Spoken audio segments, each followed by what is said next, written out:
you have to make a decision in a case. You think the president's going to be aware of every case you have to make a decision in? I would expect not, Senator. Yeah. You expect him to call you up and say, here's how I think you ought to vote? I would not anticipate that, Senator. Are you going to call him up and say, how do you think I ought to vote? I would certainly not be doing that, Senator. It's kind of absurd, don't you think? Welcome back to Freedom Forge. If you believe in truth, accountability, and cutting through the political noise, go ahead and hit that like button and subscribe right now, because what we're about to break down today is another moment from a Senate hearing that reveals a lot more than people are talking about. Today, we're reacting to a Senate hearing involving a Trump judicial nominee, where senators question him not only about the 2020 election, but also about judicial independence, political pressure, and how judges should interpret the Constitution. On the surface, it's about confirming a nominee to the federal bench. But underneath, it's really about whether judges can remain independent, whether political narratives are shaping these hearings, and whether common sense is being replaced by political theater. Record a letter supporting Mr. Smith's nomination from Dean Paul Litton of the University of Missouri School of Law. He praised Mr. Smith's quote-unquote moral leadership and stated that I know there are some issues of jurisprudence, including methods of constitutional interpretation, about which Mr. Smith and I disagree.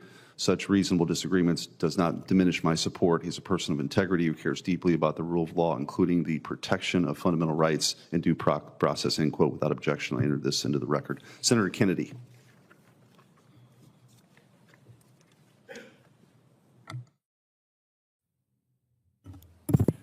Mr. Smith, congratulations. Why do you think my Democratic colleagues are so keen to solicit your opinion about who won the election? Senator Kennedy, I don't mean to speculate about what they are doing. It has been a consistent theme I've seen in hearings. Go ahead.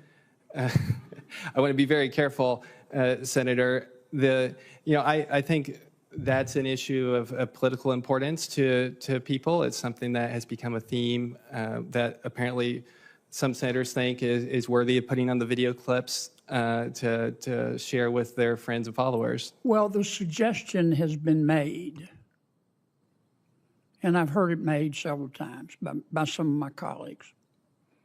In fact, my friend Senator Durbin just made it, that somehow if you don't disagree with the president's position on the election, it proves you can't stand up to the president. Is that true? Is that the way you understand the question? I think you're right, Senator. I think that is the framing of the question. And when you're on the bench, if you're confirmed, and you have to make a decision in a case, you think the president's going to be aware of every case you have to make a decision in?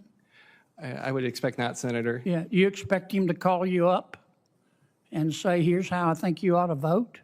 I would not anticipate that, Senator. Are you going to call him up and say, how do you think I ought to vote? I would certainly not be doing that, Senator. It's kind of absurd, don't you think?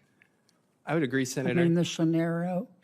And Senator, if I may, the very last time I stood up in the Court of Appeals in February of the Ninth Circuit, I was adverse to this administration. The Department of Justice was arguing against me. Do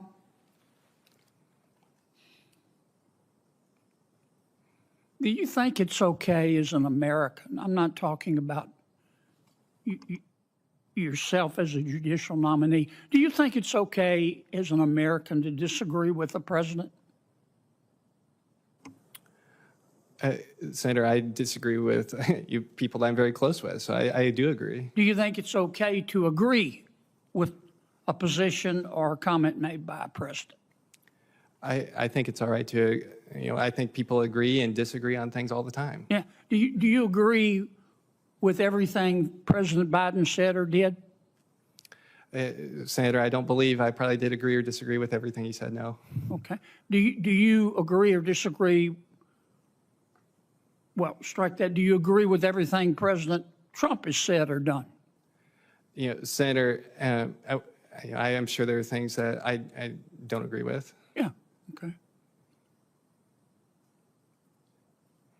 And if you disagree, let's say, with the president about something he or she has said or done, and you've got one opinion as an American, the president has another opinion, and it's debated publicly across America, who ultimately gets to decide who's right?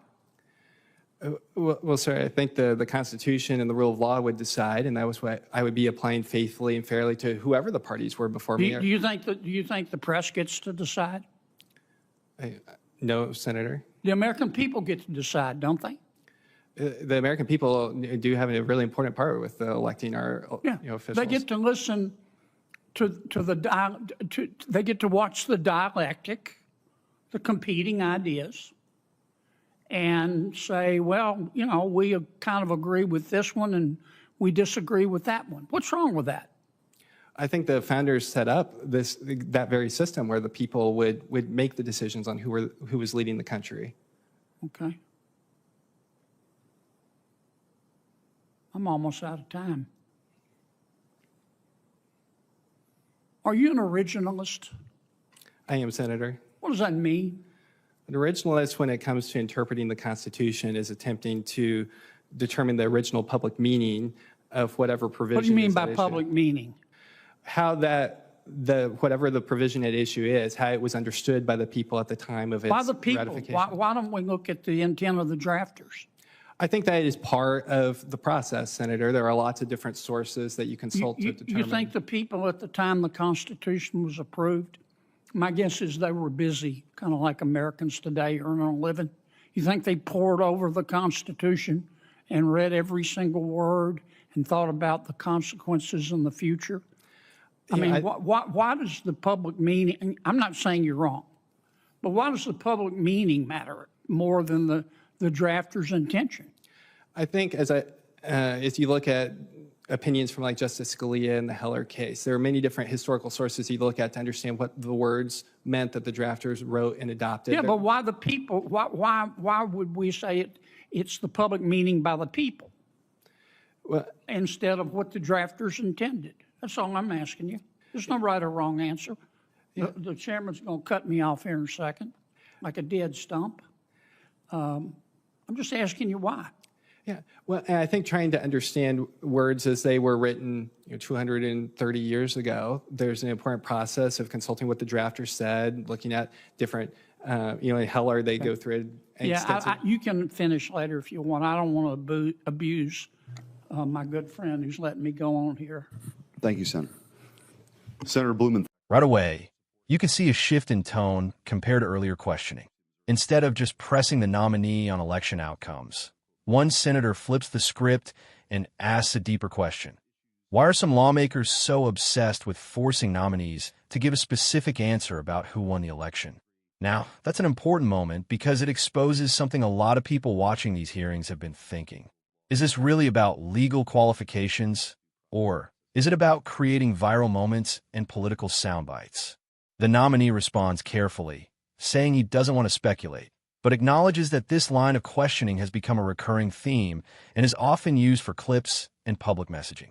And let's be honest here, that's not entirely wrong. In today's political environment, these hearings are not just about confirming judges. They're also about shaping narratives. Both sides do it. But what we're seeing more and more is a focus on forcing nominees into political traps instead of evaluating how they would actually perform as judges. Then the senator goes further and challenges a key assumption being pushed, that if a nominee doesn't openly disagree with a president's position, it somehow means they can't be independent. Now, this is where I think things get really interesting. Because from a conservative standpoint, the idea that a judge must publicly distance themselves from a president just to prove independence is a dangerous standard. Judicial independence isn't about making political statements. It's about applying the law fairly, regardless of who is in power. The senator breaks it down in a very straightforward way. He asks the nominee if he expects the president to call him and tell him how to rule on cases. The nominee says no. He asks if the nominee would ever call the president for guidance. Again, no. And honestly, that exchange cuts through a lot of the noise. Because when you strip away the politics, the idea that a federal judge would be taking instructions from a president is, frankly, absurd. But here's where the conversation really matters. The senator asks a fundamental question. Is it okay, as an American, to disagree with the president? The nominee says yes. Is it okay to agree sometimes? Again, yes. That right there is the core of a free society. You don't have to agree with everything a leader says. You don't have to disagree with everything either. That's called independent thinking. And it's something that feels like it's getting lost in today's political climate, where people are expected to pick a side and stick to it no matter what. Then the discussion shifts to something even more foundational, the Constitution. The nominee identifies as an originalist, meaning he interprets the Constitution based on its original public meaning at the time it was written. Now, as someone who leans right, I'm going to say this clearly. Originalism matters. The Constitution is not supposed to be a living document that changes with political trends. It's meant to be a stable framework that limits government power and protects individual rights. And when the senator presses him on what original public meaning actually means, you see a real legal discussion unfold. Not political talking points, but actual constitutional interpretation. That's the kind of conversation we should be having more of in these hearings. But instead, too often, the focus shifts back to political narratives. The idea that a nominee's past associations or political involvement automatically disqualify them is something we need to be very careful about. Because if participating in the political process becomes a liability, we risk discouraging qualified people from ever stepping forward. At the same time, accountability still matters. Judges must be impartial. They must be able to set aside personal beliefs and apply the law fairly. And the nominee does address that, saying clearly that his role would be to follow the Constitution and the rule of law, not personal or partisan opinions. So what are we really seeing here? We're seeing a clash between two different visions of what these hearings should be. One side is focused on extracting specific political statements. The other side is focused on legal philosophy and judicial independence. And somewhere in the middle is the American people, watching all of this and trying to figure out who to trust. From my perspective, the most important takeaway is this. Judges should not be politicians in robes. They should not be forced to take political positions just to satisfy a narrative.